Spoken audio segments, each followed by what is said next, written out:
Halika't alamin natin ang alamat ng Ifugao, isang mortal na hahamon sa kapangyarihan ng isang Diyos.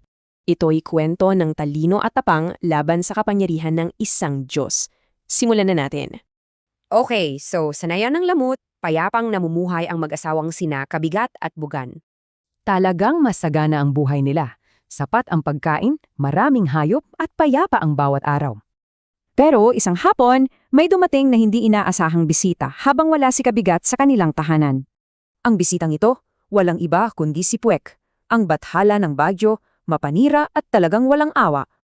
At grabe ang ginawa niya, ibinuwal ang mga puno, sinira ang gamit at ikinalat ang kanilang palay. Nagmakaawa si Bugan pero parang wala lang siyang narinig, tuloy lang siya sa kanyang paninira. Pag-uwi ni Kabigat, nakita niya ang lahat. At doon, nag-alab ang galit sa puso niya. Sabi niya, susundan ko si Puwek. Gusto niyang ipaghiganti ang lahat ng sinira nito sa kanila. Kinuha niya ang sibat at palakol niya at sinundan ang landas ng pagkawasak na iniwan ni Puwek. Pero nang makita niya ang bahay ni Puwek, naisip niya, kailangan niya ng plano, hindi lang basta lakas. At ito ang tuso niyang plano. Tatakpan niya lahat ng labasan para makulong si Puwek sa loob. So naging laban na to ng talino ng mortal, laban sa purong lakas ng isang batala. Sinubukan ni Puwek na hipa ng pader para makalabas, pero walang nangyari. Nauubusan na siya ng hangin. At dito na nagbago ang ihip ng hangin. Ang bathala, ngayon, nagmamakaawa na sa isang mortal.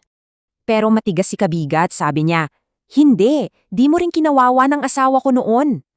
Desperado na si Puwek, inalok niyang seremonya sa palay, pero hindi pa rin pumayag si Kabigat. Nang malapit ng mamatay, may huling alok si Puwek. Dalawang bagay na sobrang makapangyarihan. Ito ang kodlat kiwil, mga gamit na magpapayaman daw sa kanya. Kapalit, ang buhay ni Puwet. Dahil sa alok na to, nagbago ang isip ni Kabigat. Pumayag siya at pinalaya ang Diyos. So, ano ang pinapakita nito? Na kayang daigin ng talino't tapang ng tao kahit ang isang Diyos.